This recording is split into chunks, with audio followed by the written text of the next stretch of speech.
اعوذ باللہ من الشیطان الرجیم، بسم اللہ الرحمن الرحیم۔ شروع خدا کا نام لے کر جو بڑا ہی مہربان نہایت رحم کرنے والا ہے۔ السلام علیکم ورحمۃ اللہ وبرکاتہ۔ تمام سامعین کو ہمارے چینل کی طرف سے خوش آمدید۔ مجھے امید ہے کہ آپ سب لوگ خیریت سے ہوں گے۔ ناظرین، آج کا وظیفہ جو میں آپ کی خدمت میں حاضر ہوئی ہوں لے کر، اس وظیفے کی مدد سے انشاءاللہ تعالیٰ اگر آپ کا کوئی بھی کام رکا ہوا ہے تو انشاءاللہ تعالیٰ وہ کام مکمل ہو جائے گا، اور آپ کا ہر مقصد اور ہر کامیابی جو آپ کے ذہن میں ہے وہ انشاءاللہ تعالیٰ پوری ہو جائے گی۔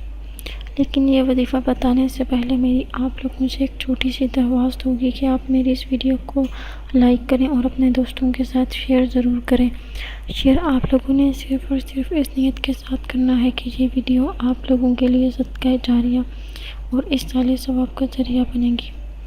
دوستو، یہ وظیفہ آپ کسی بھی وقت کر سکتے ہیں۔ آپ نے یہ وظیفہ کیسے کرنا ہے اب میں آپ کو اس کے بارے میں بتاتی ہوں۔ آپ لوگ اول و آخر 3 مرتبہ درود شریف پڑھ لیں، اور درود شریف پڑھنے کے بعد آپ نے اللہ بارک و تعالیٰ کا اسم گرامی ہے یا مؤخر کو آپ نے ایک تسبیح پڑھنی ہے، یعنی کہ 100 مرتبہ پڑھنا ہے۔ اس کے بعد آپ نے اللہ بارک و تعالیٰ کے حضور حاضر ہو کر مکمل یکسوئی کے ساتھ اس مقصد کے لیے دعا کرنی ہے جس مقصد کے لیے آپ نے یہ وظیفہ کیا ہے۔ انشاءاللہ تعالیٰ آپ کا کوئی بھی جو جائز مقصد ہوگا وہ پورا ہو جائے گا، آپ کے تمام ادھورے کام مکمل ہو جائیں گے، اور ان ادھورے کاموں کو مکمل کرنے میں خدا تعالیٰ کی محبت شامل ہوگی اور مدد شامل ہوگی۔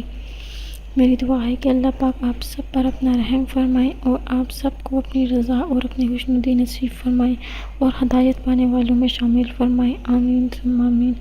ہمیں بھی اپنی دعاؤں میں یاد ضرور رکھیے گا۔ انشاءاللہ تعالیٰ آپ سے پھر ملاقات ہوگی ایک نئی وظیفے کے ساتھ اور ایک نئی ویڈیو کے ساتھ۔ تب تک کے لیے اللہ حافظ۔